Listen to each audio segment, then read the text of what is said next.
Bible insight question answer സെഷനിന്റെ ഈ എപ്പിസോഡിലേക്ക് എല്ലാ മാന്യ പ്രേക്ഷകർക്കും സ്വാഗതം. I M doctor Gladys Mathews from Bangalore. വേദപുസ്തക അടിസ്ഥാനത്തിലുള്ള പ്രേക്ഷകരുടെ ചോദ്യങ്ങൾ വേദപുസ്തക അടിസ്ഥാനത്തിൽ തന്നെ ഉത്തരം കണ്ടെത്തി നിങ്ങളിലേക്ക് എത്തിക്കുക എന്നുള്ളതാണ് ഈ സെഷനിൽ കൂടി ഞങ്ങൾ ഉദ്ദേശിക്കുന്നത്. ഇതിനോടകം പ്രേക്ഷകരിൽ നിന്നും ലഭിച്ച അനേക ചോദ്യങ്ങൾക്ക് വേദപുസ്തക അടിസ്ഥാനത്തിൽ നിന്നും ഒട്ടും വ്യതിചലിക്കാതെ മറുപടി തരുവാൻ കഴിഞ്ഞതിൽ ഞങ്ങൾക്ക് വളരെ സന്തോഷമുണ്ട്. അപ്രകാരമുള്ള നിങ്ങളുടെ ചോദ്യങ്ങൾക്കും സംശയങ്ങൾക്കും ഉത്തരം പറയുവാൻ പ്രശസ്ത ഹീബ്രു ബൈബിൾ സ്കോളറും വേദ അധ്യാപകനുമായ doctor Babu John Vettamala sir ഇന്നും നമ്മോടൊപ്പമുണ്ട്. Welcome to this session sir. Sir, ഈ സെഷനിലെ ആദ്യത്തെ ചോദ്യം നമ്മൾ കഴിഞ്ഞ ഒരു എപ്പിസോഡിൽ അഡ്രസ്സ് ചെയ്ത ഒരു ചോദ്യമാണ്. ചോദ്യം ഇപ്രകാരമാണ്, മറ്റൊരു പ്രേക്ഷകൻ അതിനെപ്പറ്റി ചോദിച്ചിട്ടുണ്ട്. ചോദ്യം ഇങ്ങനെയാണ്: യോഹന്നാന്റെ സുവിശേഷം 15-ാം അധ്യായം 2-ാം വാക്യത്തിൽ ഹി അല്ലെങ്കിൽ God cuts off every branch, does it mean that if our Christian behaviour is not fruitful then we will be cut off from Christ and his fellowship? യേശു കർത്താവ് ഇപ്രകാരം പറയുന്നു: എന്നിൽ കായ്ക്കാത്ത കൊമ്പൊക്കെയും അവൻ നീക്കിക്കളയുന്നു. ഇതിന്റെ അർത്ഥം, ഫലവത്തായി ക്രിസ്തീയ ജീവിതം നയിക്കാത്തവരെ കർത്താവുമായുള്ള കൂട്ടായ്മയിൽ നിന്നും പൂർണ്ണമായി വിച്ഛേദിക്കുമോ, അതുമൂലം നിത്യത നഷ്ടപ്പെടുമോ? ഇത് നമ്മൾ മുമ്പ് ആൻസർ പറഞ്ഞതാ. യെസ്. കായ്ച്ചില്ല എന്ന് പറഞ്ഞ നീക്കിക്കളയല്ല. കായ്ച്ചില്ല എന്ന് പറഞ്ഞ ഉടനെ നീക്കിക്കളയല്ല. പാപം പെരുകുന്നിടത്ത് കൃപ പെരുകുക. പാപം പെരുകുന്നിടത്ത് കൃപ പെരുകുകയാണ്. ഒരു ചോദ്യം, എന്നാ കൃപ പെരുകിക്കോട്ടെ, നമുക്ക് പാപം ചെയ്യാവുന്നേ. നമുക്ക് മാക്സിമം പാപം ചെയ്യാം. അപ്പം മാക്സിമം കൃപ പെരുകിക്കോട്ടെ. ഇനി നമ്മൾ പാപം ചെയ്തില്ല എന്ന് പറഞ്ഞ കർത്താവിന് കൃപ പെരുകിക്കാൻ ഒത്തില്ല വരരുത്. ഇവന്മാർ കുറച്ച് പാപം ചെയ്തിരുന്നെങ്കിൽ എനിക്ക് കൃപ കാണിക്കാമായിരുന്നു. ഇവന്മാർ ഒരെണ്ണം പാപം ചെയ്യുന്നില്ല. ചേട്ടാ, ഇനി എങ്ങനെ കൃപ പെരുകുന്നത്? ആ സങ്കടം വേണ്ട, നമ്മൾ പാപം ചെയ്തോളാം. You can take God's grace for granted. ഇവിടെ നിന്ന് വിശ്വാസികൾ 3 കാര്യം മനസ്സിലാക്കണം. ഒന്ന്, ഫ്രൂട്ട്ഫുൾ ആകുന്നതിനാണ് നമ്മളെ കാട്ടുവള്ളിയിൽ നിന്ന് ചെത്തിയെടുത്ത് നാട്ടുവള്ളിയോട് ഗ്രാഫ്റ്റ് ചെയ്തത്. ഇത് ഫ്രൂട്ട്ഫുൾ ആകുന്നതിനാണ്. 2, ഫ്രൂട്ട്ഫുൾ ആകാൻ കഴിയാത്ത സമയങ്ങളുണ്ട്. അവിടെ തോട്ടക്കാരൻ ഫ്രൂട്ട്ഫുൾനെസ്സിലേക്ക് നമ്മളെ ഉയർത്തിക്കൊണ്ടുപോകുന്നു. 3-ാമത്തെ കാര്യം, എന്നാലും ഞാൻ ഫ്രൂട്ട്ഫുൾ ആകത്തില്ല.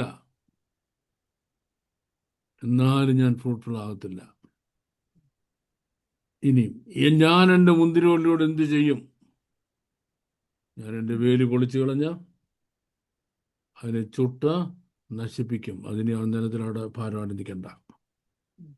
ഡെലിബറേറ്റ് ആയിട്ട് ഞാൻ ഫ്രൂട്ട്ഫുൾ ആകത്തില്ല എന്നൊരാൾ തീരുമാനിച്ചു കഴിഞ്ഞാൽ നിന്നെ അവിടെ വെക്കേണ്ട ആവശ്യം ദൈവത്തിനില്ല. സ്വാഭാവികം. That's quite natural. കാരണം നമ്മുടെ purpose we should be fruitful എന്നുള്ളതാണ്. ആ പേർപ്പസ് ഒരിക്കലും ഫുൾഫിൽ ആകാതെ നമ്മൾ സ്വർഗത്തിൽ പോകുന്നു, കർത്താവിനോടുകൂടി ആയിരിക്കുമെന്നത് പ്രതീക്ഷിക്കരുത്. That will be too high an expectation. അവിടെ വരെ പ്രതീക്ഷ കൊണ്ടുപോകണ്ടെന്ന എൻ്റെ അഭിപ്രായം. Okay, thank you very much sir. കഴിഞ്ഞ സെഷനിൽ വളരെ വിശദീകരിച്ചു സാർ ഈ വിഷയത്തെ പറ്റി. വളരെ വിശദീകരിച്ചാണിത് കായ്ക്കാത്ത കൊമ്പിനോട് എന്ത് ചെയ്യുമെന്നുള്ളത്. അടുത്ത ചോദ്യം, മർക്കോസിന്റെ സുവിശേഷം 7-ാം അധ്യായം 33-ാം വാക്യത്തിൽ യേശു കർത്താവ് ഒരു ചെകിടനെ സൗഖ്യമാക്കുന്ന ഭാഗമാണ്. Jesus put his fingers into his ears and he spit and touched his tongue.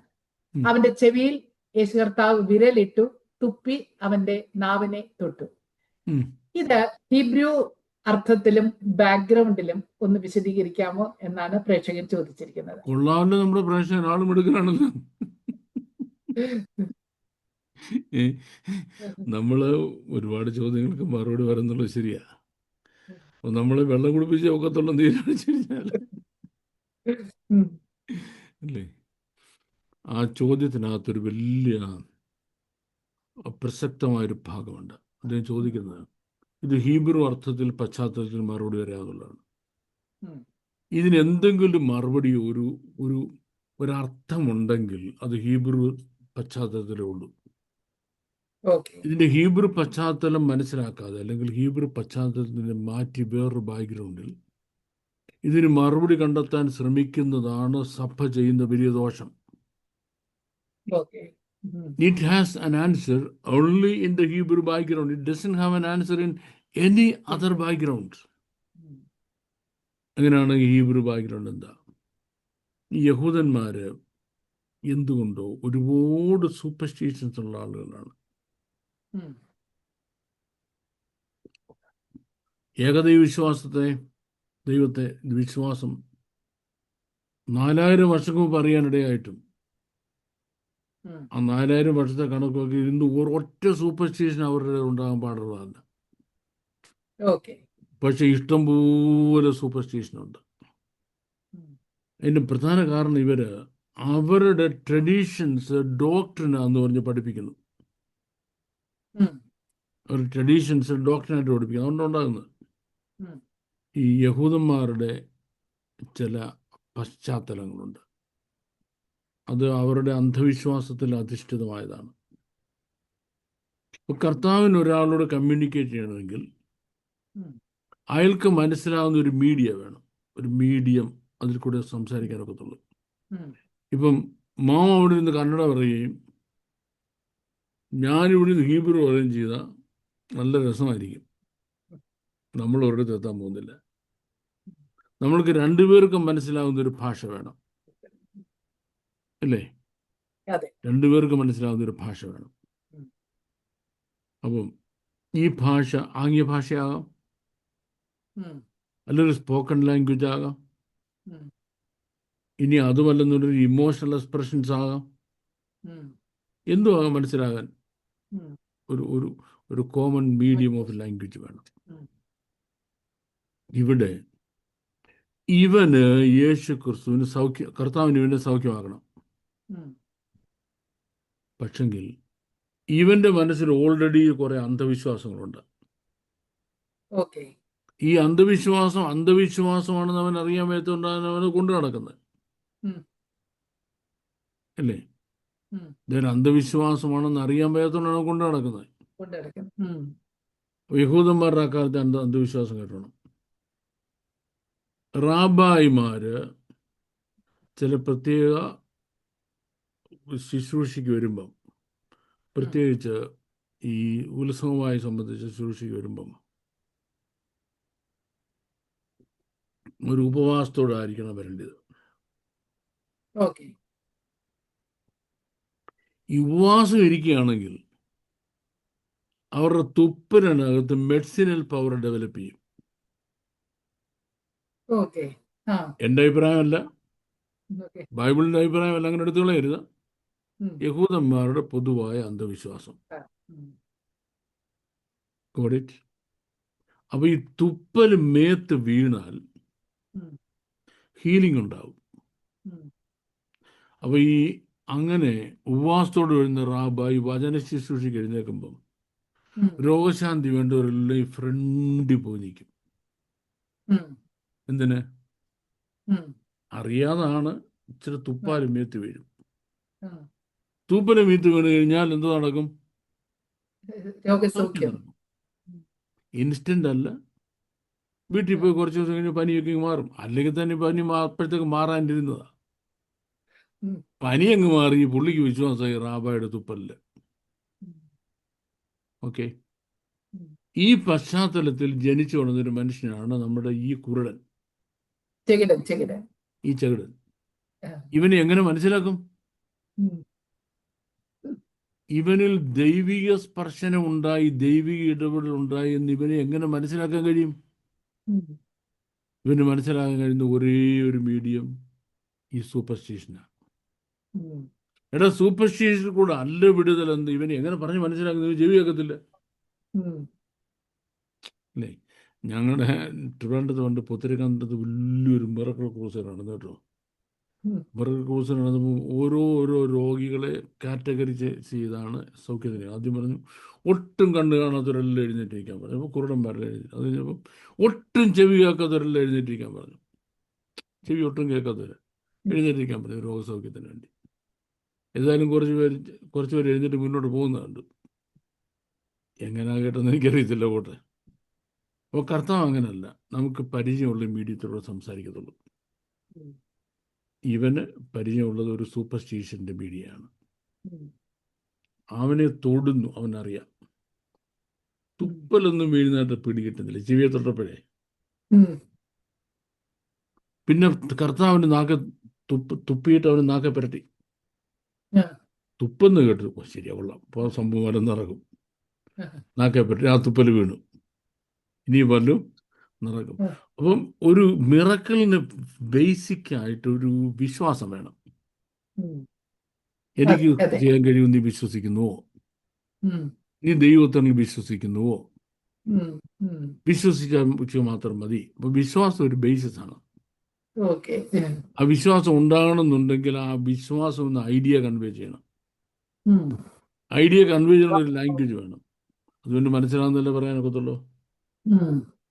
That's what Jesus precisely did. നമ്മുടെ വാഴ്ത്തപ്പെട്ട കർത്താവ് ചെയ്ത സംഗതി അതാണ്. അപ്പൊ ഇത് യഹൂദന്മാരുടെ അന്ധവിശ്വാസമാണെന്നും മനസ്സിൽ അറിയാൻ പറ്റുന്ന ഒരാൾക്ക് ഒരിക്കലും കർത്താവ് എന്തുകൊണ്ട് ഇങ്ങനെ ചെയ്യുന്നുള്ള ഒരു എക്സ്പ്ലനേഷൻ ഇല്ല. ഇത് കണ്ടുകൊണ്ട് നമ്മൾ കാണുന്ന രോഗികളുടെ മണ്ടയ്ക്കാനും തുപ്പാൻ പോകരുത്. അപ്പൊ ചില രോഗശാന്തിക്കാരൊക്കെ കയറി തുപ്പിക്കളയും. ആർക്കും ചെന്ന് തുപ്പുമായിരിക്കും അവന്റെ മുഖത്തേക്കോട്ട്. എനിക്കറിയത്തില്ല. Thank you very much sir. ആദ്യമായിട്ടാണ് ഇതുപോലെ ഒരു വിശദീകരണം കേൾക്കുന്നത്. ഓക്കെ, അടുത്ത ചോദ്യം. എല്ലാവരും രാജകീയ പുരോഹിതർ ആകുമ്പോൾ പുതിയ നിയമസഭയിൽ ഓരോരുത്തരും ചെയ്യേണ്ട പുരോഹിത്യ ശുശ്രൂഷ എന്താണ് എന്ന് പഴയ നിയമ ശുശ്രൂഷയുടെ ബാക്ക്ഗ്രൗണ്ടിൽ വിശദീകരിക്കാമോ?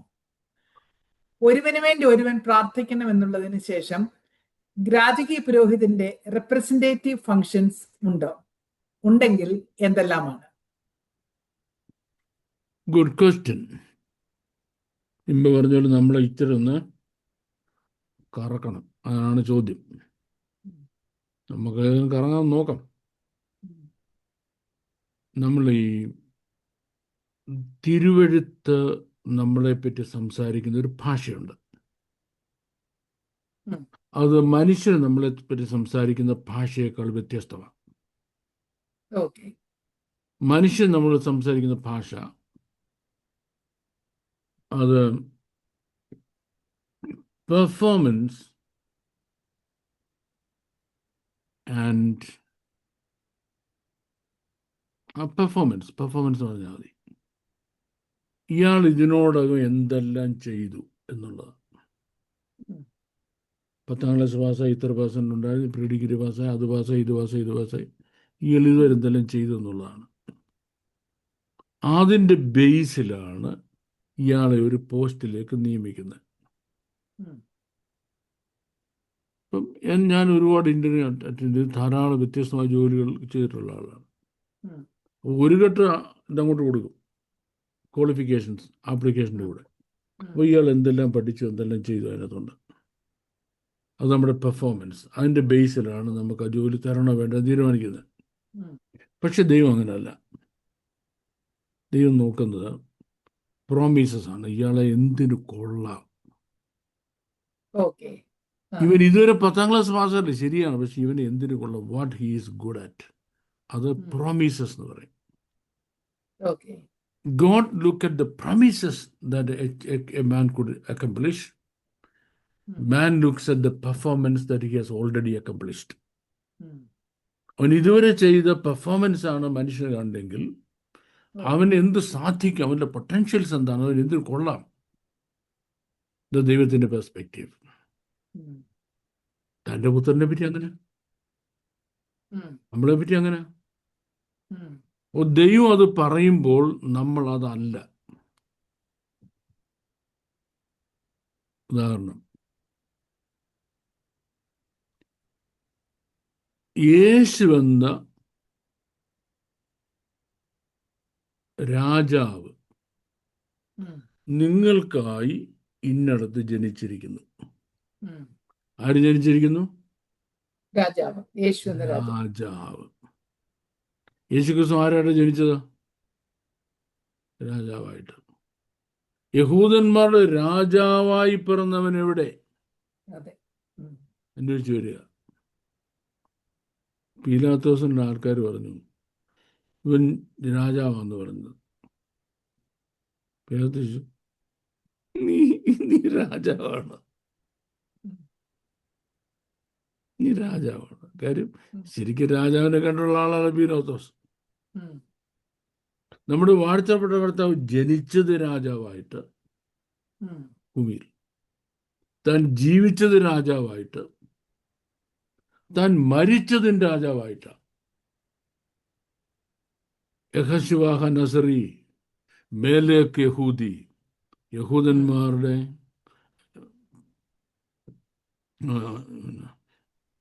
യഹോശുവ നസറി, നസറേനായ യേശു ഉം. യഹൂദന്മാരുടെ രാജാവ് ഉം. ആണല്ലോ. ഏയ്. ഏതെങ്കിലും രാജ്യം ഭരിച്ചോ അത്ര നാളായിട്ട്? ഈ കാലങ്ങൾ എങ്ങാണ് എവിടെങ്കിലും പോയി ഒരു കൽപ്പന ഇറക്കുകയോ രാജ്യം ഭരിക്കുകയോ ചെയ്തോ? ഇല്ല.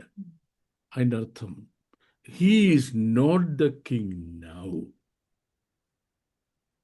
but there is going to be a time when he will be the king.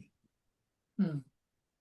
നമ്മുടെ വാഴ്ത്തപ്പെട്ട കർത്താവിനെ സ്വർഗത്തിൽ കിരീടം ചൂടിച്ച് ഭൂമിയുടെ രാജാവായി അഭിഷേകം ചെയ്ത് വിടുന്നത് വരെ താൻ രാജത്വ പദവിയിൽ കയറി ആ ശുശ്രൂഷ ചെയ്യുന്നില്ല.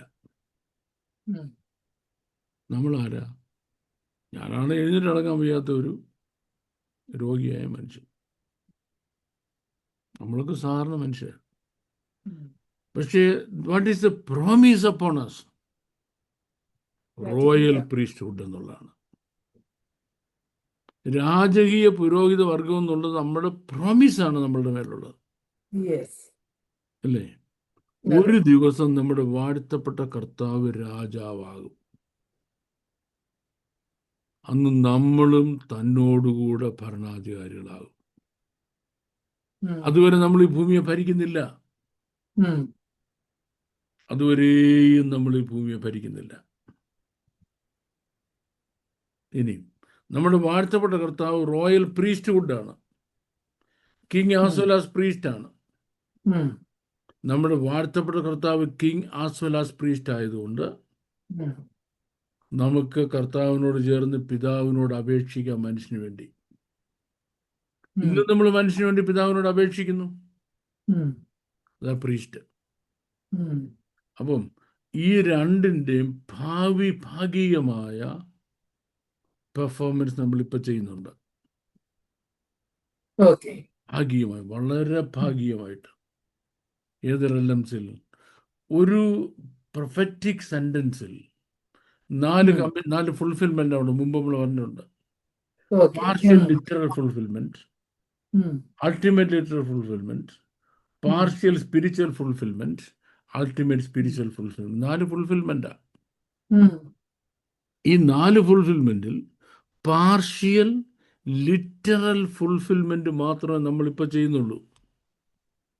ഓക്കെ. ഉം. ഭാഗികമായി, അക്ഷരീയമായിട്ടല്ല, ആ. ലിറ്ററൽ അല്ല, സ്പിരിച്വൽ ആണ്. ഉം. എനിക്കിപ്പം അന്ധകാരത്തിന്റെ ലോകാധിപതികളോട് കൽപ്പിക്കാൻ കഴിയും മാറിയിക്കാൻ. ഉം. പക്ഷെ എൻ്റെ കയ്യിൽ ചെങ്കോടും കിരീടവും ഇല്ലല്ലോ. ഓക്കെ. നരേന്ദ്രമോദിയോട് പോകരുതെന്ന് ഓർത്ത് പറയാൻ എനിക്ക് പറ്റുമോ? ഉം. പറ്റത്തില്ല. പക്ഷെ ആ റൈറ്റ് എനിക്ക് ഒരു ദിവസം കിട്ടും. ഉം. ഒരു ദിവസം വിശുദ്ധന്മാർ ഭൂമിയെ ഭരിക്കുമെന്ന് നിങ്ങൾ അറിയുന്നില്ലയോ? ഉം. അന്ന് എനിക്ക് കിട്ടും. ഇന്നോ ഭാഗികമായി. എനിക്ക് സ്പിരിച്വൽ വേൾഡിൽ ഉം. ഭാഗികമായിട്ട് ആ അതോറിറ്റി എക്സസൈസ് ചെയ്യാൻ കഴിയും. ഉം. ഫിസിക്കൽ വേൾഡിൽ പറ്റത്തില്ല. ഉം. ഫിസിക്കൽ വേൾഡിൽ എനിക്ക് പറ്റത്തില്ല, കിട്ടിയിട്ടില്ല. അപ്പം ഈ രാജകീയ പുരോഹിത വർഗം എന്നുള്ളത് ഉം, ഒരു ചെറിയ അളവിൽ ഉം, സ്പിരിച്വൽ റിലംസിൽ ആത്മീയ ശുശ്രൂഷയ്ക്ക് വേണ്ടി മാത്രം ഞാനിപ്പോൾ എക്സിക്യൂട്ട് ചെയ്യുന്നെങ്കിൽ ഉം, അതിൻ്റെ ഫുൾ എക്സ്റ്റെൻറ്റിൽ സ്പിരിച്വൽ ആൻഡ് ഫിസിക്കൽ റിലമിൽ ഉം, ഞാൻ സ്വർഗത്തിൽ ചെന്ന് കർത്താവ് രാജാവാകുമ്പോൾ കർത്താവിനോടൊപ്പം രാജ്യത്വം പ്രാപിച്ചിട്ട് കർത്താവ് മഹാപുരോഹിതനുമ്പോൾ കർത്താവിനോടൊപ്പം പൗരോഹിത്യത്തിൻ്റെ പൂർണ്ണത ഏറ്റെടുത്തിട്ട് ഉം, ഈ ഭൂമിയിൽ തിരിച്ചു വന്ന് ഉം. ഇത് രണ്ടും ഞാൻ ചെയ്യും. ഓക്കെ. ഇപ്പോൾ ഞാൻ അതിനുവേണ്ടി ജനിച്ചിരിക്കുന്നു, അതുകൊണ്ട് തന്നെ രാജകീയ പുരോഹിത വർഗം എന്ന് പറയുന്നു. ഓക്കെ. ഓക്കെ. പക്ഷെ ഞാൻ ഈ അധികാരം കയറി എടുത്തു കളയരുത്. ഏതുപോലെ ട്രിവാൻഡ്രത്തൊരിക്കലും സംഭവം ഉണ്ടായപ്പോൾ പറയുന്നത് കേട്ടോ, ഉം, ഒരു ചെക്കനെ പോലീസ് പിടിച്ചു രാത്രി. ഉം, 2 പേരുടെ വിളിച്ചു. ആരാ നിൻ്റെ അപ്പൻ ചോദിച്ചു. പറഞ്ഞു എൻ്റെ അപ്പൻ ക്യാപ്റ്റനാന്ന് പറഞ്ഞു. ഉം. അപ്പോൾ ഈ പോലീസുകാർ വിചാരിച്ചെന്ത് ഈ ഡിഫൻസിലെ ക്യാപ്റ്റനാന്ന്. ഇവനെ വലിയ കാര്യത്തിൽ പോലീസ് സ്റ്റേഷൻ കൊണ്ടുപോയി മാറ്റിക്കുന്ന കാര്യങ്ങൾ ചോദിച്ചു. അപ്പൻ ഏത് സർവീസിലാണെന്ന് ചോദിച്ചു. എവിടുത്തെ ക്യാപ്റ്റനെ ചോദിച്ചു. രക്ഷാസൈന്യത്തിലെ ക്യാപ്റ്റനാന്ന് പറഞ്ഞു.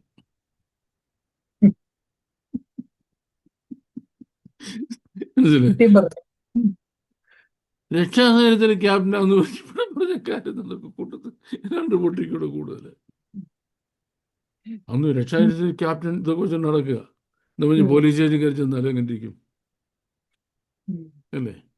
ഇനി കർത്താവിൻ്റെ ഭരണകാലത്ത് രക്ഷാസൈന്യക്കാർക്ക് അവിടെ എൻട്രി കൊടുക്കുകയും ക്യാപ്റ്റൻ സ്ഥാനം കൊടുക്കുകയും ചെയ്താൽ എനിക്ക് സന്തോഷമുള്ളൂ. കൊടുക്കത്തില്ലെന്ന് ഞാൻ ഉദ്ദേശിച്ചിട്ടില്ല, പറഞ്ഞിട്ടില്ല. ഉം. അങ്ങനെ ആരെയും വിധിക്കാൻ എനിക്ക് അനുവാദമില്ല. പക്ഷെങ്കിൽ ഈ ഭൂമിയിൽ എനിക്ക് അതെ. ഞാൻ ക്യാപ്റ്റനാന്ന് പറഞ്ഞും അല്ലെ കർത്താവിൻ്റെ സ്വർഗീയ സേനയിലെ അംഗമാണെന്നൊന്നും പറയരുത്. ഉം. ഞങ്ങളുടെ നാട്ടിൽ ഒരു ചെറിയ സംഭവമുണ്ട്, അതിനോട് ചേർന്ന് പറയാതിരിക്കാൻ ഒക്കത്തില്ല. ഈ ഒരു വിശ്വാസിയുടെ വീട്, ഒരു ഇവാഞ്ചലിക്കാരാണ്, ഒരു വിശ്വാസിയുടെ വീട് പിന്നെ അവിടുത്തെ ഉപദേശിക്ക് പോകണം.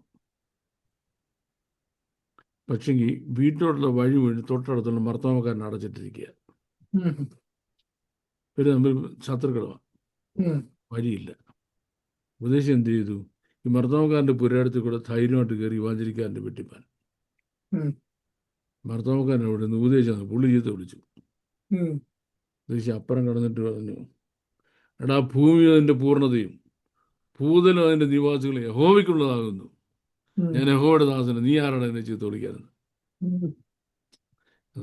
ഈ പറഞ്ഞ് ശരിയാ, ഭൂമി അതിൻ്റെ പൂർണ്ണതയും ഭൂതലം അതിൻ്റെ നിവാസികളും യഹോവയ്ക്കുള്ളതാണ്. എന്നാൽ ഇപ്പോൾ സകലതും അവന് കീഴ്പ്പെട്ടതായി കാണുന്നില്ല. ഉം. രാജകീയ പുരോഹിതമായിട്ട് വർഗമായിട്ട് നമ്മൾ വിളിച്ചത്. ആ ശുശ്രൂഷയുടെ ഫുൾ എക്സ്റ്റെൻഡ് നമ്മൾ ഇതുവരെ ഏറ്റെടുത്തിട്ടില്ല. ഓക്കെ. നമ്മൾ സ്വർഗത്തിൽ ചെന്ന് നമ്മുടെ വാഴ്ത്തപ്പെട്ട കർത്താവ് കിരീടം ചൂടുന്ന അന്ന് ഭൂമിയെ ഭരിക്കാൻ നമുക്ക് അധികാരം തരും. മനുഷ്യന് വേണ്ടി ദൈവത്തോട് വാദിക്കാൻ ഇപ്പം തന്നെ നമുക്ക് തന്നിട്ടുണ്ട് അധികാരം. അന്ന് കൂടുതലായിട്ട് കിട്ടും. ഓക്കെ. അന്ന് മാത്രമേ ഇത് ഫുൾ എക്സ്റ്റെൻഡിൽ എക്സിക്യൂട്ട് ചെയ്യാവൂ. ഇനിയും അന്ന് ആരൊക്കെ ഏതൊക്കെ പൗരോഹിത്യ കർമ്മങ്ങളാ ചെയ്യാൻ പോകുന്നത് എന്നോട് ചോദിച്ചാൽ, ഉം, എൻ്റെ പിതാവ് തൻ്റെ ഹൃദയത്തിൽ വെച്ചിരിക്കുന്ന കാര്യം അറിയേണ്ടത് നിങ്ങൾക്കുള്ളതല്ലെന്നേ. തീർന്നില്ലയോ? അന്നേരം പറ, നീ ഏതൊക്കെ സർവീസിലിരിക്കുന്നു. ഇപ്പം അത് എഴുതി തന്നിട്ടില്ല, അതുകൊണ്ട് അതിനെപ്പറ്റി പരിപാടിയിടാവേ വേണ്ട. ഇപ്പോഴാകെയുള്ള പൗരോഹിത്യ ശുശ്രൂഷ ദൈവസന്നിധിയിൽ മധ്യസ്ഥ ചെയ്ത് പ്രാർത്ഥിക്കാം. 2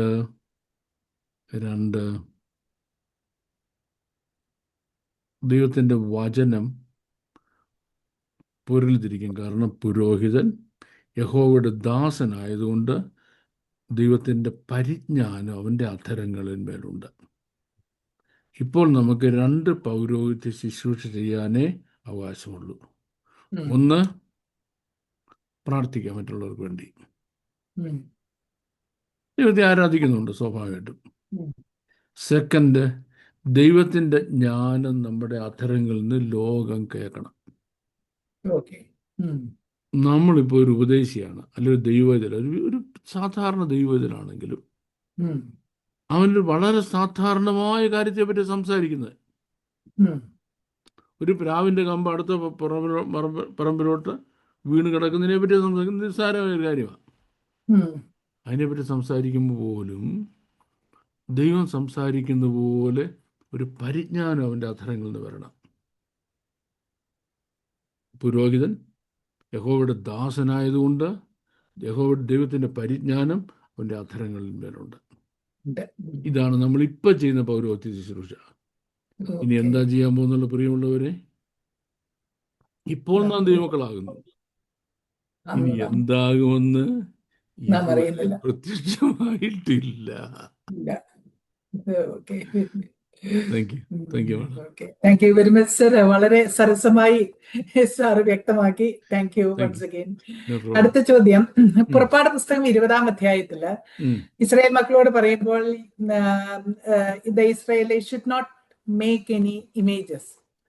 അതേസമയം 25-ാം അധ്യായത്തിൽ God is asking them to make ark and കെറൂബിൻസ്.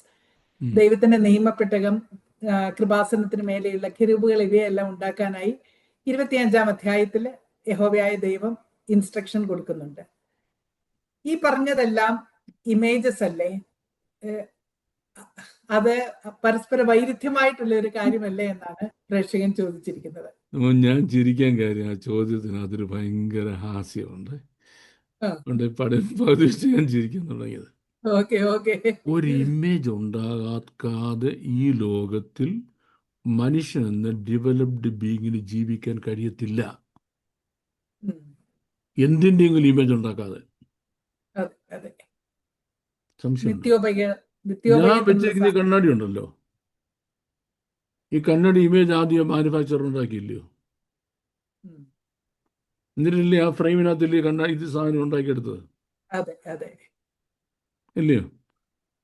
മാൻ വിട്ടിരിക്കുന്ന ചെരുപ്പുണ്ടല്ലോ, അതിന്റെ ഇമേജ് ആദ്യം അവരുണ്ടാക്കിയില്ലയോ? എന്നിട്ട് ഞാൻ ഫോൾഡിനകത്ത് ചെരുപ്പ് ഉണ്ടാക്കിയത് അല്ലേ? വേണ്ട, ഈ വൃത്തിയായിട്ട് മീൻ കണ്ടിക്കത്തില്ലയോ, നല്ല കഷ്ണങ്ങളായിട്ട്, അത് നല്ലൊരു സ്ക്വയർ ഇമേജ് അല്ലയോ? വേണ്ട, മെഴുക്കുവരട്ടി വെക്കുമ്പോഴേ അറിയുമ്പോഴേ ആണല്ലോ. ഒരു ഇമേജ് ഉണ്ടാക്കാതെ മനുഷ്യൻ ഈ ഭൂമിയിൽ ജീവിക്കാൻ കഴിയത്തില്ല. നമ്മൾ ചപ്പാത്തിക്ക് വരക്കുമ്പോൾ ചപ്പാത്തിക്ക് ഒരു ഇമേജ് ഇല്ലയോ? ചിലരാണെങ്കിൽ ഏഷ്യ ആഫ്രിക്ക ഒക്കെ അതിനകത്ത് ആക്കി തീർക്കും. ചിലരാണ് നല്ല റൗണ്ടായിട്ട്, അതൊരു ഇമേജ്. ഒരു ഇമേജ് ഇല്ലാതെ ഒന്നും ഉണ്ടാക്കാൻ കഴിയത്തില്ല. അങ്ങനാണെങ്കിൽ ഒരു രൂപം സൃഷ്ടിക്കരുത് എന്ന് പറഞ്ഞിട്ടോ ആദ്യം അതേ ദൈവം തന്നെ പിന്നെ ഇമേജസ് കൊടുക്കുകയും ഇതൊക്കെ സൃഷ്ടിക്കാനും പറഞ്ഞല്ലേ? അപ്പൊ ഇവിടെ എന്താണ് കോൺട്രഡിക്ഷൻ? ഇവിടെ കോൺട്രഡിക്ഷൻ എന്താ പറഞ്ഞത് മനസ്സിലായില്ല. അതാ കോൺട്രഡിക്ഷൻ. ഇത് പറയുന്ന കാലഘട്ടം ഒരു വിഗ്രഹം മുന്നിലില്ലെങ്കിൽ ആരാധനയെ പറ്റി ചിന്തിക്കാൻ കഴിയത്തില്ലാത്തൊരു കാലഘട്ടമാണ്.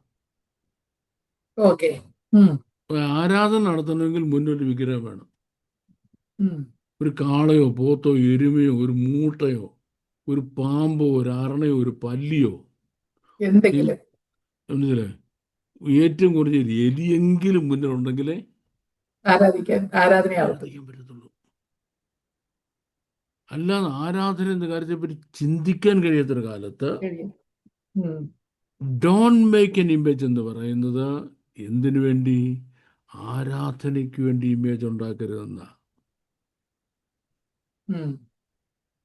മനസ്സിലായി? ആരാധനയ്ക്ക് വേണ്ടി ഇമേജ് ഉണ്ടാക്കരുത് എന്നാ. അല്ല, എന്തല്ല, ജീവകാലത്തൊരിക്കലും ഒരു ഇമേജും ഉണ്ടാക്കരുത് എന്നല്ല. ദൈവം ഒരു കാര്യം പറയുമ്പോൾ അവിടെ എന്തോ അത് ഉദ്ദേശിച്ച ഇന്റന്റ് ആണ് വലുത്, ലാംഗ്വേജ് അല്ല. അതിന്റെ പിന്നിലെ ഉദ്ദേശമാണ് വലുത്. എന്തല്ല? അവിടെ ഉപയോഗിച്ചിരിക്കുന്ന ഭാഷയല്ല. അവിടെ ഇരിക്കുന്ന ഭാഷ അബ്സല്യൂട്ട്ലി എന്താ പറയേണ്ടത്, ഇനാപ്ലിക്കബിൾ ആണ്. ഭാഷയ്ക്ക് ഒരർത്ഥവുമില്ല. ദൈവം എന്താ ഉദ്ദേശിച്ചെന്നുള്ളതാണ്. ഒരു വിഗ്രഹം ഉണ്ടാക്കരുത്, ഒരു ഇമേജ് ഉണ്ടാക്കരുത്, ഒന്നിൻ്റെ ഇമേജ് ഉണ്ടാക്കരുത്. എന്തിനു വേണ്ടി? ആരാധനയ്ക്ക് വേണ്ടി. ആരാധിക്കുന്നതിന് വേണ്ടി. ഉം. അല്ലെങ്കിലോ നീ ഒരു മാനുഫാക്ചറർ ആണെങ്കിലോ ഇമേജ് ആദ്യം ഉണ്ടാക്കും അല്ലേ? ഉം. നീ എന്ത് വർക്ക് ചെയ്താലും എന്ത് ചെയ്യും? ഇവിടെ ഇമേജ് ഉണ്ടാക്കണം. ഒരു ഇമേജ് ഉണ്ടാക്കും അല്ലേ? ഫിസിക്കലായി എല്ലാ വർക്കിനും ഒരു ഇമേജ് വേണം. Yes yes. ഒരു സംശയമില്ല, നമുക്ക് വർക്ക് ചെയ്യാൻ പറ്റത്തില്ല. ഈ ലോകം മനുഷ്യൻ പണിത് മുഴുവൻ എന്തിന്റെ ബേസിലാ? ഇമേജസിന്റെ ബേസിലാ. അതെ. കെട്ടത്തിന്റെ ഇമേജ് ഉണ്ടാക്കിയില്ലേ ആദ്യം? ഉം. വണ്ടിയുടെ ഇമേജ് ഉണ്ടാക്കിയില്ലേ ആദ്യം? ഉം. ചെരുപ്പിന്റെ ഇമേജ് ഉണ്ടാക്കിയില്ലേ ആദ്യം? ഉം. വാച്ചിന്റെ ഇമേജ് ഉണ്ടാക്കിയില്ലേ ആദ്യം? അതെ അതെ അതെ. അല്ലേ? അതെ. ഇല്ലാതെ ലോകം മുന്നോട്ട് പോകുമോ? ഇല്ലാതെ ലോകം മുന്നോട്ട് പോകുമോ? ഉം. അപ്പം വേദപുസ്തകത്തിലെ ഓരോ കാര്യം നമ്മൾ എടുക്കുമ്പോഴും അതിൻ്റെ പിന്നിലെ ഇൻറ്റൻറ്റ്, ഉദ്ദേശം എന്തായിരുന്നു, ദൈവം എന്താ ഉദ്ദേശിച്ചത്, അത് ഇത് മനസ്സിലാക്കണം. അവിടെ ഇങ്ങനെ പറഞ്ഞു, ഇവിടെ ഇങ്ങനെ പറഞ്ഞു. അപ്പം ബൈബിൾ കോൺട്രഡിക്റ്റ് ചെയ്യുന്നില്ലയോ? ഉം. ഒരു ഇമേജ് ഉണ്ടാക്കരുതെന്ന് ഒരിടത്ത് പറഞ്ഞിരിക്കുന്നു, അതിനുശേഷം ഇപ്പുറത്ത് ഇമേജ് ഉണ്ടാക്കാൻ പറഞ്ഞു. ബൈബിൾ കോൺട്രഡിക്റ്റ് ചെയ്യുന്നു. ഉം. ഈ ബൈബിൾ എന്ന് പറയുന്നത് പോഷന്മാർക്ക് വേണ്ടി എഴുതിയ പുസ്തകമല്ല. ഉം. മനസ്സിലായോ? ആർക്ക് വേണ്ടിയാ? ജ്ഞാനികൾക്ക് വേണ്ടി. ഈ ബൈബിളിലെ ഏറ്റവും റിപ്പീറ്റഡ് ആയ കമാൻഡ്മെന്റ് ഗെറ്റ് വിസ്ഡം എന്നാണ്. ജ്ഞാനം പ്രാപിക്കാൻ. ഞാൻ ഇപ്പോഴും ജ്ഞാനിയായിരിക്കുക, ജ്ഞാനിയായിരിക്കുക, ജ്ഞാനിയായിരിക്കുക, ജ്ഞാനിയായിരിക്കുക. ജ്ഞാനികൾക്ക് വേണ്ടി എഴുതിയ പുസ്തകം മണ്ടന്മാരെടുത്താൽ എന്താ പറ്റും? പോഷണം എടാ, നിന്നോട് ആര് പറഞ്ഞു എൻ്റെ വചനത്തെ നിന്റെ വായിലെടുക്കാനും ഉച്ചരിക്കാനും? ഇല്ല, നിന്നോട് ആര് പറഞ്ഞു? This is none of your business. വേദപുസ്തകം എന്ന് പറയുന്നത് വിഡ്ഢികൾക്ക് വേണ്ടി എഴുതിയൊരു പുസ്തകമല്ല. പക്ഷെ അവരെടുത്ത് കൈകാര്യം ചെയ്യുമ്പോൾ എന്ത് ചെയ്യുന്നു? അതിന് കോനഷ്ട ചോദ്യങ്ങളൊക്കെ വരുന്നു. അതുകൊണ്ട് വിശുദ്ധ തിരുവെഴുത്തുകൾ വായിക്കുന്നതിന് എല്ലാവരും ദൈവമേ ന്യായപ്രമാണത്തിലെ അത്ഭുതങ്ങളെ കാണാൻ എൻ്റെ കണ്ണും തുറക്കണമേ, ഇതിലെന്താ പറഞ്ഞിരിക്കുന്നത് മനസ്സിലാക്കാൻ എനിക്ക് ഇച്ചിരി ബുദ്ധിയോടെ തരണമേ എന്ന് പ്രാർത്ഥിച്ചിട്ട് വായിക്കാമെന്നുണ്ടെങ്കിൽ ഈ മാതിരി ചോദ്യങ്ങളൊന്നും ഉണ്ടാകത്തില്ല. Thank you sir. Thank you. അടുത്ത ചോദ്യം, 1 രാജാക്കന്മാർ 21 അധ്യായം 27 വാക്യത്തിൽ ഇപ്രകാരം പറയുന്നു: ആഹാബ് ആ വാക്ക് കേട്ടപ്പോൾ വസ്ത്രം കീറി തന്റെ ദേഹം പറ്റെ രട്ടുടുത്തുകൊണ്ട് ഉപവസിച്ചു. ചോദ്യം ഇങ്ങനെയാണ്: വസ്ത്രം കീറുക, രട്ടുടുത്തുകൊണ്ട് ഉപവസിക്കുക എന്നൊക്കെ പറഞ്ഞാൽ എന്താണ് അർത്ഥമാക്കുന്നത്? Okay, good. നമ്മുടെ ചോദ്യകർത്താവ് ചോദിച്ചതിനേക്കാൾ വലുതതിൻ്റെ ഉത്തരം. This answer is greater than the question that the questioner has asked. അദ്ദേഹം തന്നെ വിചാരിച്ചു കാണത്തില്ല ഇത്രയും വ്യാപ്തിയുള്ളതാണ്, ഇത് അർത്ഥവ്യാപ്തിയുള്ള ചോദ്യമാണ് ഞാൻ ഈ ചോദിച്ചത്. ഇത് ഹിബ്രു ഭാഷയും അതിൻ്റെ സംസ്കാരവും ആണ് ഇവിടുത്തെ പ്രതിപാദ്യ വിഷയം. ഹീബ്രു ഭാഷ എന്ന് പറഞ്ഞാൽ അത് ബേസിക്കലി അതിനകത്ത് നൗണില്ല, വെർബേ ഉള്ളൂ. വെർബിൽ നിന്ന് നൗൺ ഉണ്ടാകണം, വെർബിൽ നൗൺ ഉണ്ടാകണം. അതുകൊണ്ടാണ് കുറച്ച് വാക്കുകളേ ഉള്ളൂ, 1000-400 വേർഡ്സേ ഉള്ളൂ ഫണ്ടമെന്റലി ഈ ലാംഗ്വേജ്. വളരെ കുറച്ച് വേർഡ്സ് ഉള്ളൊരു ഭാഷയാണ്. അപ്പോൾ ഇവിടെ എല്ലാം പ്രവൃത്തികളാണ്, എല്ലാം പ്രവൃത്തികളാണ്. പ്രവൃത്തിയല്ലാത്തൊന്നുമില്ല. നമ്മളിപ്പം ഹല്ലേലൂയ ഹല്ലേലൂയ ഹല്ലേലൂയ എല്ലാവരും ഹല്ലേലൂയ ഹല്ലേലൂയ ഹല്ലേലൂയ ഈ ഹല്ലേലൂയ എന്ന് പറഞ്ഞപ്പോൾ ആരെങ്കിലും എന്തെങ്കിലും ചെയ്തോ? ഈ പറയല്ലാതെ എന്തെങ്കിലും ചെയ്തോ? ഈ പറയല്ലാതെ എന്തെങ്കിലും ചെയ്തോ? ഹല്ലേലൂയ എന്ന് പറയുമ്പോൾ അതിൻ്റെ പിന്നിലൊരു പ്രവൃത്തി ഉള്ളതായിട്ട് ആർക്കെങ്കിലും തോന്നിയോ? ഹല്ലേലൂയ എന്ന വേർഡ് പറയുമ്പോൾ അതിൻ്റെ പിന്നിലൊരു ആക്ഷൻ ഉണ്ട് എന്ന് ആർക്കെങ്കിലും തോന്നാറുണ്ടോ? ആർക്കും തോന്നാറില്ല. അപ്പം നമ്മളുടെ ലാംഗ്വേജസിൻ്റെ പ്രത്യേകത, നമ്മൾക്ക് ഒരുപാട് നൗണുണ്ട്, അതിന് ഡിക്ഷണറി ഒരു അർത്ഥമുണ്ട്. അതിൻ്റെ പിന്നിൽ എന്തെങ്കിലും ആക്ഷൻ ഉണ്ടോ ഉള്ളതായിട്ട് നമുക്കറിയത്തില്ല.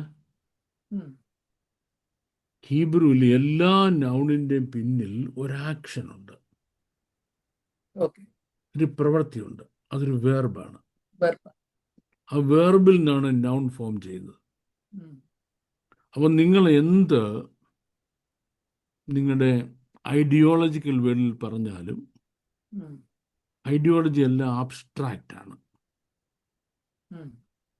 ആക്ഷൻസ് എല്ലാം കോൺക്രീറ്റ് ആണ്.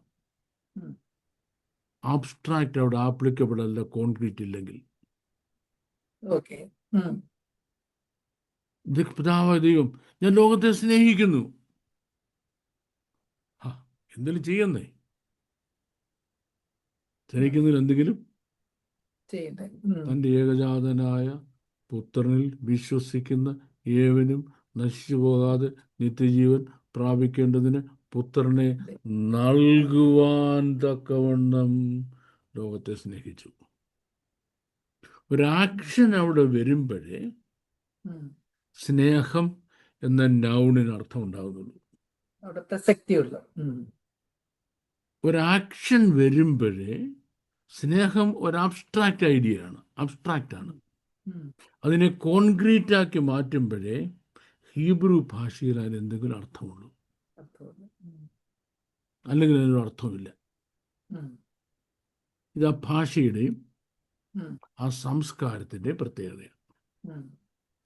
ഇത് മനസ്സിലാകാത്ത ഒരാൾക്ക് ഓരോരുത്തർ ഓരോന്ന് ചെയ്യുമ്പോഴും ചേട്ടാ ഇതെന്തോ ഉള്ള കാര്യമാണ്, നമുക്കൊന്നും മനസ്സിലാകത്തില്ല. നിനക്ക് മനസ്സിലാകത്തില്ല, നിനക്ക് മനസ്സിലാകത്തേ ഇല്ല. മനസ്സിലായല്ലോ എന്ന് ഓർത്ത് വിഷമിക്കണം, നിനക്ക് മനസ്സിലാകത്തില്ല. ഇപ്പൊ ഒരാള് നമ്മള് കർത്താവേ ഞാൻ എന്നെ തന്നെ സമർപ്പിക്കുന്നു, ചുമ്മാ പറയില്ലേ.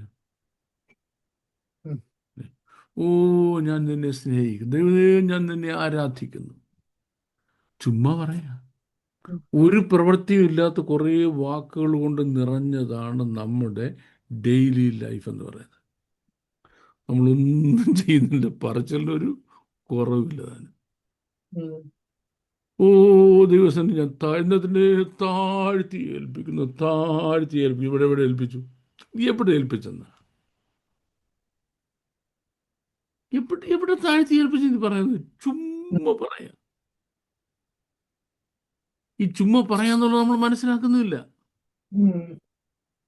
റൈറ്റ്. ദൈവം ഏലിയാവിനോട് പറഞ്ഞു, ആഹാബിനോട് പറഞ്ഞേര് നാബോത്തിന്റെ ചോര വീണ അതേ ഇടത്ത് നിന്റെ ചോര ഞാൻ വീഴിക്കുമെന്ന് പറഞ്ഞേക്കാൻ പറഞ്ഞു. ഇനിയും ആഹാബിന്റെ രക്ഷപ്പെടാൻ ഒറ്റ മാർഗം ദൈവസന്നിധിയിൽ തന്നെ താഴ്ത്തുക. നമ്മളാണെങ്കിൽ കർത്താവേ ഞാൻ താഴ്ത്തുന്നു പറഞ്ഞു. ഹീബ്രു ബാക്ക്ഗ്രൗണ്ടിൽ താൻ ഇട്ടിരിക്കുന്ന വസ്ത്രം കീറി, ഒരാൾ താൻ ഇട്ടിരിക്കുന്ന വസ്ത്രം കീറി എന്ന് പറയുമ്പോൾ ഇമ്മീഡിയറ്റ് ആയിട്ട് നമ്മൾ കേൾക്കാമോ? ഇമ്മീഡിയറ്റ് നമ്മൾ മനസ്സിലാക്കേണ്ടത് ഹി ഹംബിൾസ് ഹിംസെൽഫ് എന്നാണ്. ഒരാൾ ദൈവത്തോട് ദൈവമേ ഞാൻ താഴ്ത്തുന്നു പറയണ്ട. ഹീബ്രു ബാക്ക്ഗ്രൗണ്ടിൽ എന്താ പറയാ മതി? ഇത് നമ്മൾ ഒരുപാടടുത്ത് കാണും. ദൈവം പ്രാർത്ഥിക്കാൻ പറഞ്ഞു, അനുഭവിക്കാൻ പറഞ്ഞെ യോവേൽ പ്രവചനത്തിൽ ആളുകള് വസ്ത്രങ്ങളെ കീറി. അതെന്താ? ഞങ്ങൾ താഴ്ത്തുന്നു എന്നാണ്.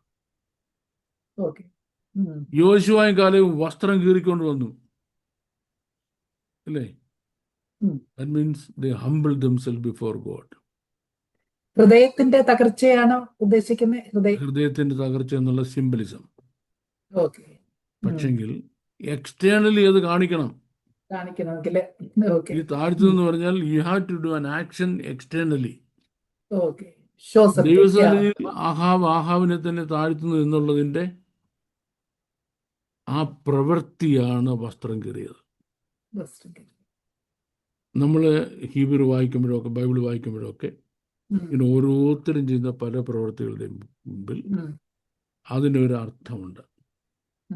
ദാ ദൂരെ നിൽക്കുന്ന ഒരു നക്ഷത്രം കണ്ടുകൊണ്ട്, ദൂരെ കാണുന്ന നക്ഷത്രം കണ്ടു ദൂരെയുള്ള. ഒരാൾ കണ്ട് ഇങ്ങനെ നിൽക്കുക, ഇങ്ങനെ ഒരാൾ ഇങ്ങനെ നിൽക്കുന്നു, ദൂരെ ഒരു നക്ഷത്രം, ഒരു വെളിച്ചം കാണുന്നു. ഇത് കാണുമ്പം ഒരു യഹൂദൻ എന്തോ ചെയ്യും? ഹല്ലേലൂയ എന്ന് വായിക്കും. ഓക്കെ. എൻഷ്യൻ ഹീബ്രുവില്. നമ്മളോ ഈ പൊട്ടണത്തിൽ നിൽക്കുന്നില്ല ഓക്കെ. എന്ന് പറയുമ്പോൾ ദൂരെ കാണുന്ന ഒരു വെളിച്ചത്തെ നോക്കി ഒരാൾ നമസ്കരിക്കുന്നു, കൈ ഉയർത്തി നമസ്കരിക്കുന്നു, സറണ്ടർ ചെയ്യുന്നു. എന്തോ അതിൻ്റെ അർത്ഥം?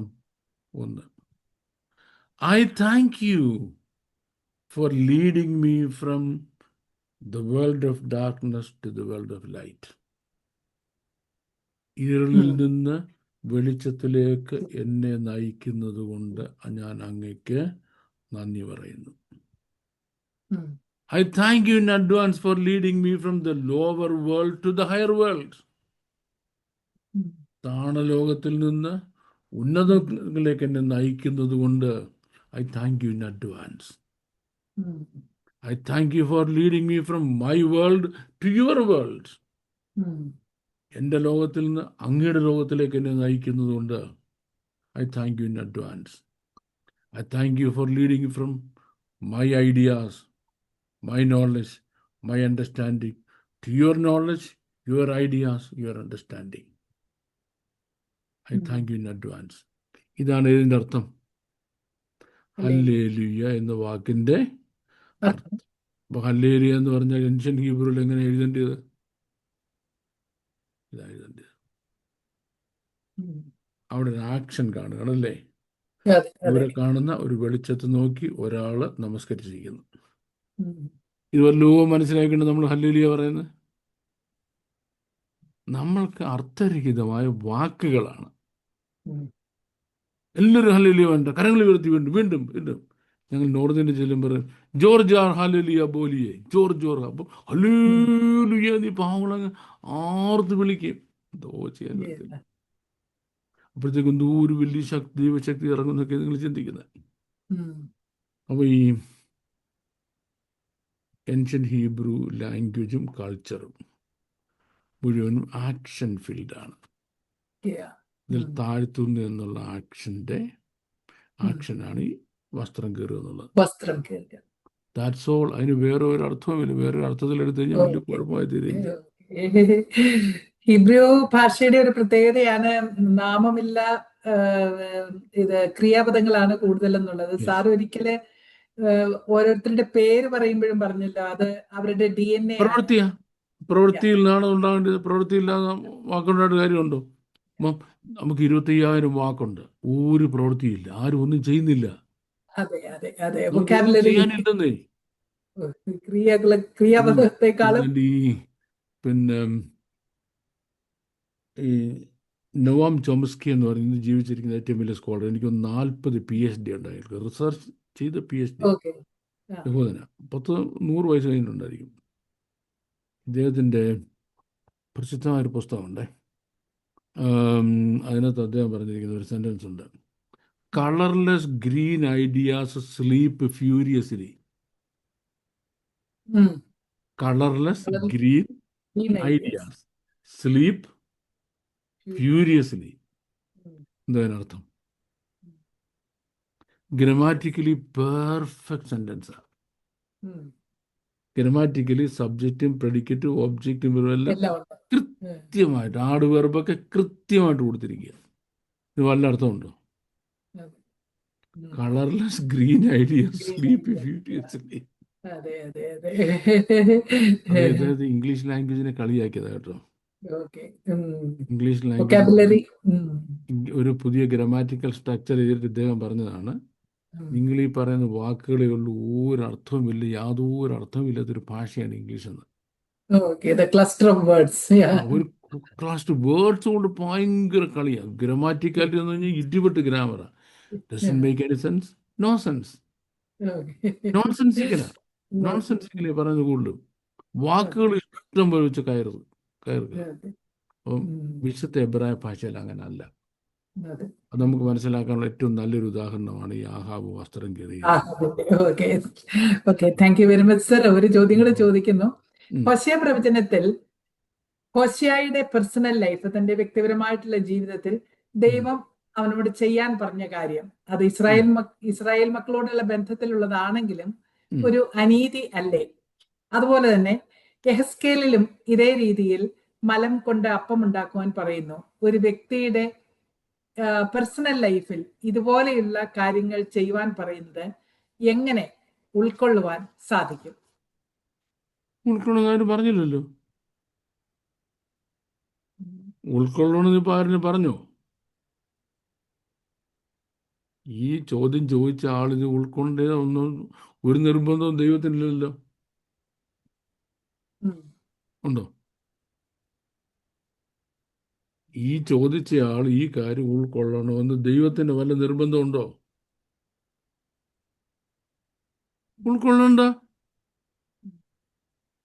ഉൾക്കൊള്ളണ്ട. ഞാനൊരു കാര്യം ചോദിച്ചോട്ടെ. ഇന്ത്യയും പാകിസ്ഥാനും തമ്മിൽ യുദ്ധം തുടങ്ങുക, ലീവിന് പോയിരിക്കുന്ന പട്ടാളക്കാരനെ തിരിച്ചു വിളിക്കും, അല്ലേ? അതെ. അവൻ എവിടാ നിൽക്കുന്നത്? ഫയറിംഗ് റേഞ്ച് നിൽക്കുകയാണ്, അല്ലേ?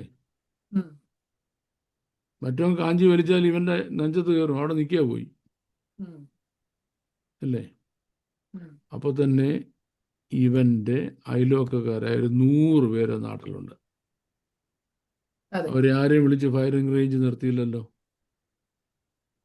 നിർത്തിയോ? ഇല്ല. ഇവനെയും തന്നെ വിളിച്ച് നിർത്തിയത്? With a purpose. ഇവൻ പട്ടാളക്കാരനായോണ്ട്, അല്ലേ? അതെ. പട്ടാളക്കാരനായോണ്ട് നമ്മൾക്കൊരിക്കലും മനസ്സിലാകാൻ കഴിയാത്ത ഒരു കാര്യമുണ്ട്. ഞാൻ ഒരുപാട് സ്ട്രഗിൾ ചെയ്തിട്ട് ഇത് മനസ്സിലാക്കിയത്. ഇപ്പം ഓരോ രാജ്യത്തിലും അവിടെ നല്ലതെന്നും വലുതെന്നും അഭികാമ്യമെന്നും കാണുന്ന ചില കൺസെപ്റ്റുകളുണ്ട്. തിരുട്ട് ഗ്രാമം എന്നൊരു സ്ഥലം തമിഴ്നാട്ടിലുണ്ട്. അവിടെ ഒരാളുടെ ശ്രേഷ്ഠത അവൻ കേരളത്തിൽ നിന്ന് എത്ര മോഷണം നടത്തിയെന്നുള്ളതാണ്. തിരുട്ട് ഗ്രാമം. തിരുട്ട് ഗ്രാമത്തിലെ ഹീറോ ആരാണ്? ഏറ്റവും അധികം മോഷണം നടത്താൻ കഴിയുന്നയാള്. തിരുട്ട് ഗ്രാമത്തിൻ്റെ അവരുടെ നിയമം, അവരുടെ കോൺസ്റ്റിറ്റ്യൂഷൻ അതാണ്, അല്ലേ? ഒരു മതത്തില് നിങ്ങൾ സ്വർഗത്തിൻ്റെ കവാടത്തിൽ മുട്ടി വിളിക്കുകയാണെങ്കിൽ ഒരു ക്രിസ്ത്യാനിയുടെയോ യഹൂദൻ്റെയോ തലയോടുകൊണ്ട് വേണം മുട്ടി വിളിക്കാൻ. നിന്റെ ജീവിതത്തിൽ ഒരിക്കലെങ്കിലും നീ ഒരു ക്രിസ്ത്യാനി യഹൂദനെ ഒന്നിരിക്കണം, എങ്കിലേ നിനക്ക് സ്വർഗപ്രാപ്തി കിട്ടത്തുള്ളൂ. അപ്പം ആ മതത്തിലെ പ്രയോറിറ്റി എന്തുവാ? യഹൂദനെ ക്രിസ്ത്യാനി കൊല്ലുക,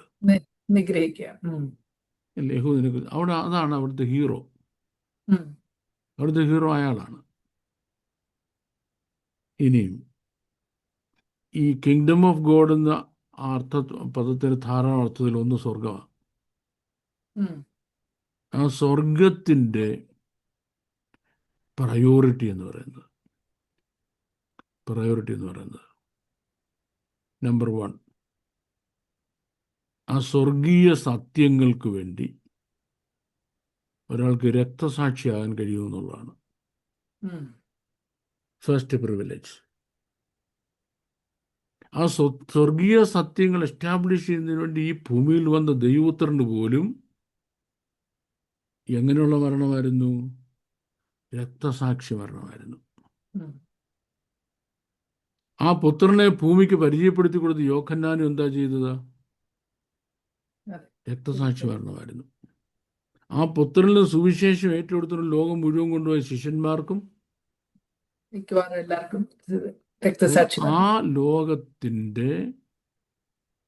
ലോകത്തിൻ്റെ പ്രയോറിറ്റി നിശ്ചയിക്കുന്നത്, ആ ലോകത്തിലെ ആളുകളുടെ ഗ്രേറ്റ്നെസ്സിൻ്റെ യാർഡ്സ്റ്റിക്, the yardstick of greatness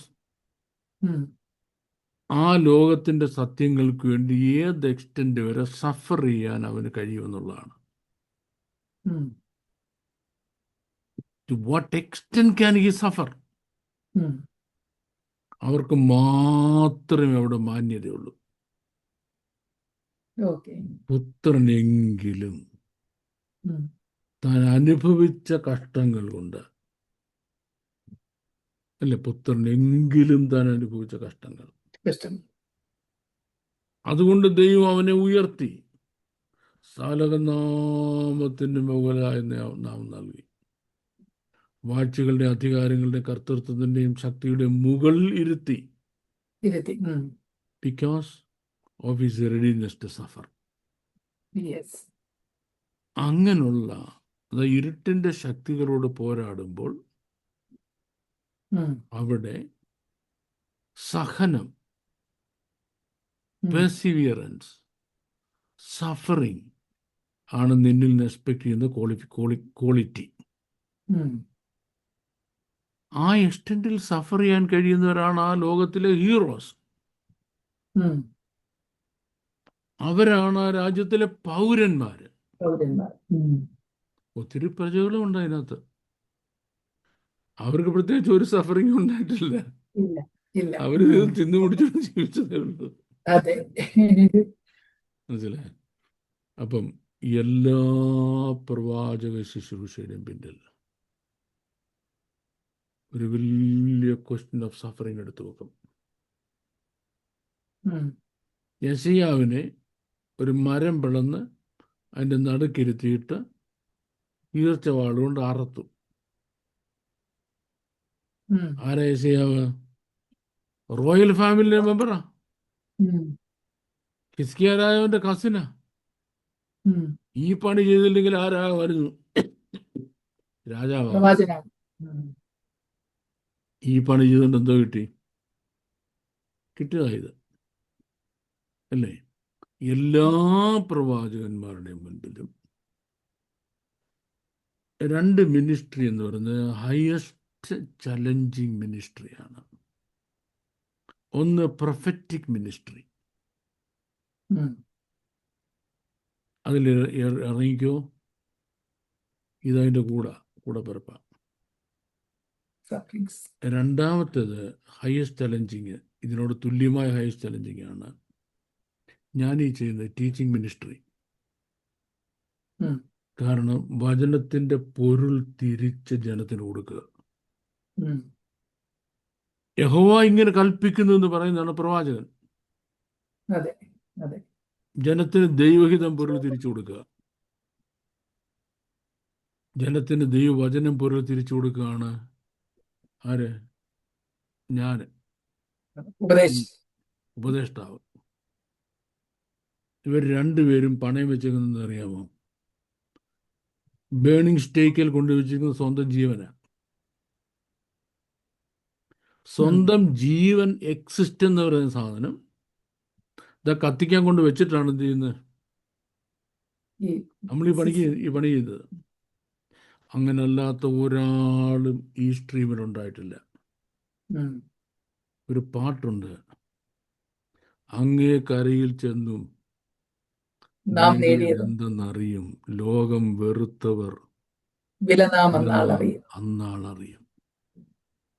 അപ്പം ഇന്ന് എന്നെ കാണുമ്പോൾ ഞാൻ രോഗിയാ. ബാബു ഇതൊക്കെ പറഞ്ഞ് ബാബുവിന് എഴുതി നടക്കാൻ വയ്യല്ലോ, ഒരു മിനിറ്റ് നിൽക്കാൻ വയ്യല്ലോ. ശരിയാ. എൻ്റെ ഈ പണി ചെയ്ത എല്ലാവരും എനിക്ക് മുമ്പേ ഈ വഴി നടന്നുപോയ എല്ലാവരും നടന്നുപോയ വഴിയായത്. എത്ര പ്രവാചകന്മാരുണ്ട്? കേരളത്തിലെണ്ണാനേ ഉള്ളല്ലേ. വചനം പൊരുൾ തിരിച്ചു കൊടുക്കുന്ന എത്ര അധ്യാപകരുണ്ട്, ഗുരുക്കന്മാരുണ്ട്. ഞാൻ സറാംപൂരിൽ നിന്ന് ഡിഗ്രി എടുത്തിട്ട് ബൈബിൾ കോളേജിൽ പഠിപ്പിക്കുന്ന ആളുടെ കാര്യമല്ല പറഞ്ഞത്. അവർ തത്തമേ പൂച്ച അവരെഴുതി പരീക്ഷ പാസ്സായ കാര്യം ഇങ്ങോട്ട് വന്ന് വായിച്ച് കേൾപ്പിക്കുന്നു. ദാറ്റ്സ് ഫൈൻ, ഞാനൊരു കുറ്റം പറയല്ല. പക്ഷെങ്കിൽ ദൈവത്തിൻ്റെ ഹൃദയ വിചാരങ്ങൾ ആരാഞ്ഞ് get into God's heart, God's mind set.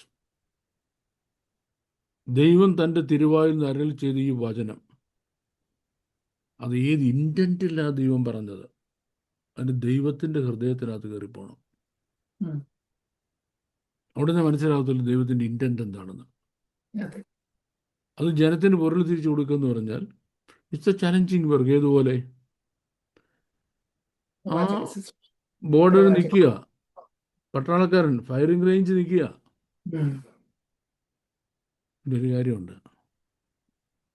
അവൻ അവിടെ വെച്ച് തീർന്നു പോയാലേ ആണ്ടിലാണ്ടി നമുക്കൊരു റിപ്പബ്ലിക്കൻ ഡേ ഉണ്ടല്ലേ, ബഹുമതി. ഉം. എന്ന് പറയും പോലെ പരനായി കഷ്ടം സഹിച്ചവർ, പാരിൽ വിശുദ്ധി തികച്ചവർ, ഉം. കഷ്ടതയേറെ സഹിച്ചവരും കല്ലേറ് കല്ല് അടിയിടി അടി. കൊണ്ട് മരിച്ചവർ അന്ന്. അപ്പം ആ അക്കരനാടിനെ പറ്റിയുള്ള ദർശനം അകത്ത് കിട്ടിയവർക്ക് ഒരു പ്രോബ്ലമില്ല. ഉം. അപ്പം നമ്മൾ ഇവിടെ നമ്മുടെ പ്രവാചകൻ ഹോശയ, ഹോശയ എന്ന വേർഡിൻ്റെ അർത്ഥം തന്നെ രക്ഷകനെന്ന. ഉം. അവൻ ആ പ്രത്യേക പേരിട്ട് ദൈവം അയാളെ വിളിക്കുന്നത് ഉം. യേശുക്രിസ്തു എന്ന രക്ഷകന്റെ നിഴലിനെ കാണിക്കാനാണ്. ഓക്കെ. ഉം. തനിക്കുള്ള സകലതും വിറ്റിട്ട്, തനിക്കുള്ള സകലതും കളഞ്ഞിട്ട് ഗോമറിനെ അന്വേഷിച്ച് പോകുന്ന രക്ഷകൻ. ഉം. ഈ ഗോമർ ലോകത്തിൻ്റെ സഭയുടെ ഉം. സിമ്പല. ഉം. അപ്പോൾ അവിടെ നമ്മൾ ലോകത്തിൻ്റെ കണ്ണിൽ കൂടെ അല്ല കാണേണ്ടത്. ഓക്കെ. ഉം. ഉം. ലോകത്തിൻ്റെ കണ്ണിൽ കൂടെ നോക്കിയ ഇൻജസ്റ്റിസ്. ഉം. അപ്പോൾ നമ്മുടെ വാഴ്ത്തപ്പെട്ട കർത്താവ് അനുഭവിച്ചതോ ജസ്റ്റിസ് ആയിരുന്നു, ഇൻജസ്റ്റിസ് ആയിരുന്നോ? ഇൻജസ്റ്റിസ്. ഇൻജസ്റ്റിസ്. കർത്താവ് ഇൻജസ്റ്റിസ് അനുഭവിച്ചില്ലായിരുന്നെങ്കിലോ നമുക്ക് രക്ഷയില്ലായിരുന്നു. ഇല്ലായിരുന്നു. ഉം. അപ്പം ഒരാൾ ഇൻജസ്റ്റിസ് എന്ന് നിനക്ക് തോന്നുന്നത് അനുഭവിക്കാൻ തയ്യാറാകുന്നത് കൊണ്ടാണ് മറ്റൊരു സമൂഹത്തിന് വേറൊരാൾക്ക് രക്ഷ എന്ന കാര്യം വരുന്നത്. ഇത് എല്ലാ പ്രവാചകന്മാരിൽ കൂടെ ആ ഗണത്തിൽ ആദ്യത്തെ പെടുന്ന ആളാണ് ആര്? ഹാബേല്. ഹാബേല് പ്രവചിച്ചൊന്നുമില്ല. ആ ഗണത്തിലെ ആദ്യത്തെ ആളാണ് ഹാബേല്. Because he was able to get into the mindset of God. ദൈവത്തിന്റെ മൈൻഡ് സെറ്റിൽ കയറിയപ്പോൾ ഹാബേലിന് മനസ്സിലായി ഹി ഡിസേർവ്സ് ബെക്കോരാഖ് എന്ന് പറയുന്ന best of the very best ദൈവം ഡിസേർവ് എന്നുള്ള ആക അദ്ദേഹത്തിന് മനസ്സിലായി. അപ്പം അതൊരു കാറ്റഗറിയാണ്. അവരെ നമ്മൾ നമ്മുടെ യാർഡ്സ്റ്റിക്ക് കൊണ്ട് നമ്മുടെ അളവുകൾ കൊണ്ട് അളന്നിട്ട് അത് ദൈവം കാണിച്ച അനീതി, അത് അനീതിയാണെന്ന് പറയരുത്. കാരണം ദൈവം ചെയ്യുന്ന മുഴുവൻ നന്മയാണ്. A righteous God means he can never ever do anything wrong.